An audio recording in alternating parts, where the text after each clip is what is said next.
Hi, this is Tony Ruggiero here on the Tour Coach. If you're looking to get better at coaching, teaching, or playing the game of golf, you're in the right spot. I'm about to take you behind the scenes, inside the ropes, with all of the people I meet on my journey in the game of golf that are here to shed some experiences and shed some information that's going to help your journey improve and get better. Get ready. Let's go. Let's get better.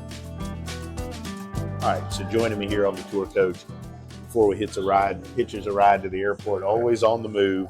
Been fun being up here at 5 Iron Golf in New York. Great steak dinner with my boy Kolby Tullier last night. Great steak dinner. It was good, wasn't it? It was amazing. It was amazing. Wanted to pick your brain a little.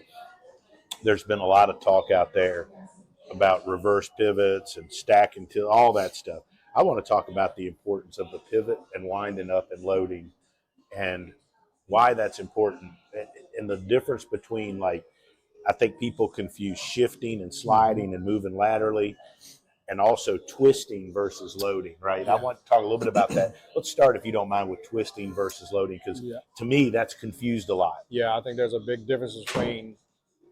huge difference between twisting, turning, and loading and creating leverage. So what I always try to do, what you and I always talk about, is like when you truly load into the golf swing, you have to create energy and force. You have to be able to push. You got to load into the ground, and you got to unload from the right side into the left side. Where the confusion comes in is most people think just standing and twisting is loading, and it's not. It's not. I don't think it's loading at all.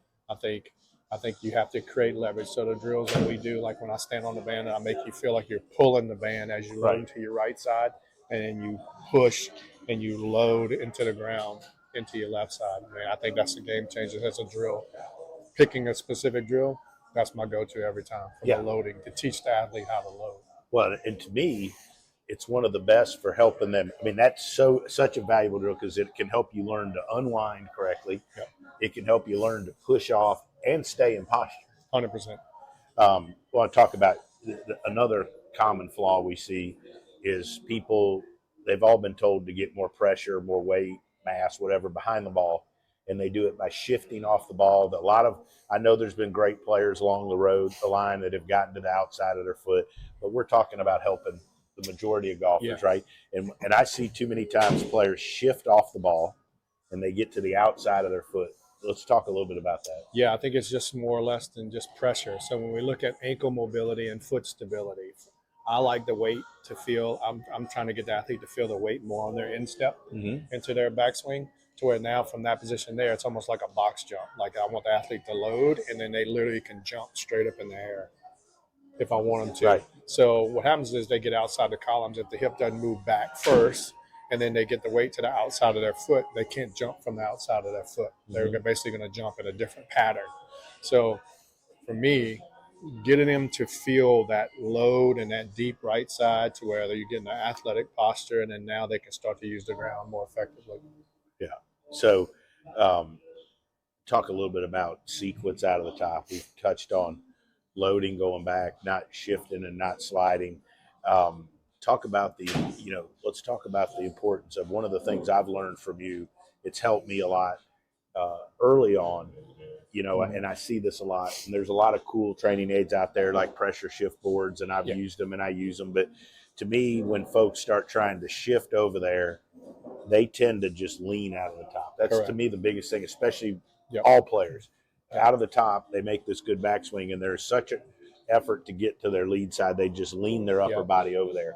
Talk a little bit about, and then with you, I've learned, and we've done a lot of work together on learning to push, actually clear the lead side by pushing off the trail side. Yes. And I'll just kind of do it here, but like you're pushing off that trail foot, right? Yeah, I think the big thing from separation on the top is literally having an athlete try to do that. I think if you start it from the ground up, it activates the lower half first, and then you create that time and space to deliver the club the way you want to with the correct pivot pattern. I think what happens is like when you get to the top and you lean, you're not using the ground anymore. You're basically just doing it with your upper body. So what happens is they get there and they'll start to feel like they have to kick the club out in front of them because they know it's behind them now. Right. So for me, like to get deep into your right side and literally just be able to turn your hip first, and this doesn't move. So I'm turning my hip, and my upper body doesn't do it. So if I started with the upper body, now everything starts to clear, and then I can bring the club into the position you want it. And it's all about the pivot.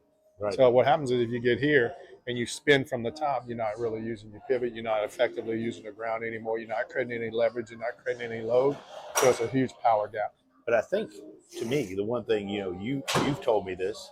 I actually, one of the times I observed Butch, I remember him saying was that with most good players, if you can get it fixed before they get to the top, they figure out how the hell to go through, right? 100%. And I think that that's a good lesson for teachers out there and for players. Like, I think a lot of the issues that happen coming down to the ball are because they're not loaded into they either don't have a good club face. Yeah. And I know when we're working together, if their club face is jacked up, you're like, we got to fix that. And I jump in and fix the club face first.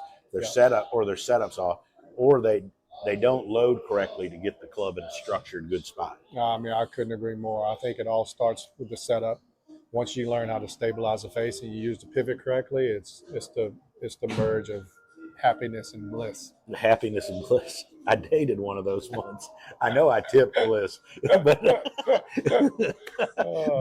I think you're going to be more inclined to have more consistent and better shots because of that movement pattern is corrected.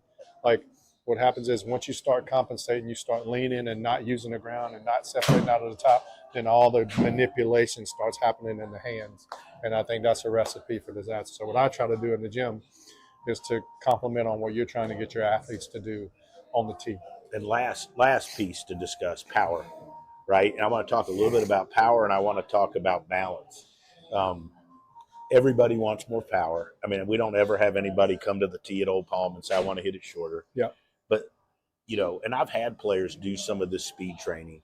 But to me, this is just my opinion, it doesn't necessarily transfer great, especially for recreational golfers. Correct. Because they don't have any clue where the club head is. Correct. So what are your thoughts on how to – I know I've tried to help develop speed by making them stronger with you, build a pivot, then they get stronger, more flexible, and more stable. Talk about how you build them to add speed, and then talk, if you don't mind, a little bit about what you think the importance of stability and balance is. Yeah, I mean, like there's a number of things that we look at from a speed standpoint. Number one, you have to be stronger. Mm-hmm. Strength is a direct correlation to speed. And then you also have to train the brain to move faster. Mm-hmm. So I'm getting you stronger, right? So, but I'm also going to have to give you moves that's going to teach your brain how to move faster. So we do real explosive band works and stuff like that, where I'm trying to get them to rotate as fast as they can. And then once you have those two components, and once you teach the pivot, like you've got to have the stability. If I'm trying to swing 100 and something miles an hour from my right side, driving into my left side, I have to have stability on my left side to receive that load. Mm-hmm. If I don't, I'm just going to collapse and I'm going to fall. I'm going to come out of this golf shot because I don't have the stability on my left side. So things like side planks, single leg drills, and things like that, where I get the glute to work, get the knee to stabilize, get that strong left side where I can push into the ground and then extend with my hips to deliver the club. But it all correlates to the pivot. For me to corner that hip, I have to be able to use my pivot to be able to create speed. That's awesome. And I just think as a tip, like one of the things I watched early on with you was putting people on unstable surfaces. Mm-hmm. And the effect that has on the recreational golfer, 100%. Like putting them on balance discs and making them learn, one, to get set up, and then two, to make a backswing. They've got to wind around their spine and they got to steady 100%. Themselves in balance. Like, to me, that's a simple thing that anybody trying to get better with a backswing could put themselves on balance discs and they'd get better. Well, it's the ultimate game changer, because if you can stabilize yourself in a pattern on an unstable surface, the ground's going to be a lot easier. Yeah. So what we're doing is we're recruiting as many muscle fibers as we can. We talk about proprioception. We talk about neuromuscular training. We talk about reactive neuromuscular training. We're placing these specific demands on the brain and the body, the central nervous system, and things like that. That's going to allow you to be a better athlete, to deliver the club and play better golf. Last questions. Two different types of golfers. Junior golfer coming up and just a recreational man or woman, and they decide, hey, I want to start getting better with exercise. Where would you start for each of those, or would you start the same place? Surprisingly, most of them really start at the same place. This is going to be an imbalance issue, so we look to see if there's any imbalances or weaknesses in the kinetic chain. So we do that with a recreational golfer, just like I would do with a tour player. Mhm. Just like a successful college golfer, I'm still going to screen them the same way.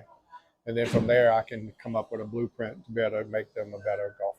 I thought today one of the most impactful things, and some of the response I got from people after, was the exercises where it's like a screen that I know you do with me and I do just on my own, is putting them on one leg and having them make one-legged pivots. Like, it's very powerful in the fact that it illustrates right away how weak and unstable or Yeah, they are on one side of their body. it'll show the imbalances they have immediately. Because you have an athlete who can't balance on their right leg, then I'm almost willing to bet 9 out of 10 times they can't load their right hip properly. Correct. And if I have an athlete that can't pivot off their left leg, then I guarantee you they can't get to their left side. Kolby, it's been awesome. Great time in New York with you. Thanks for all the help, everything you do for me. Got it. We'll have a good year, buddy. Let's go.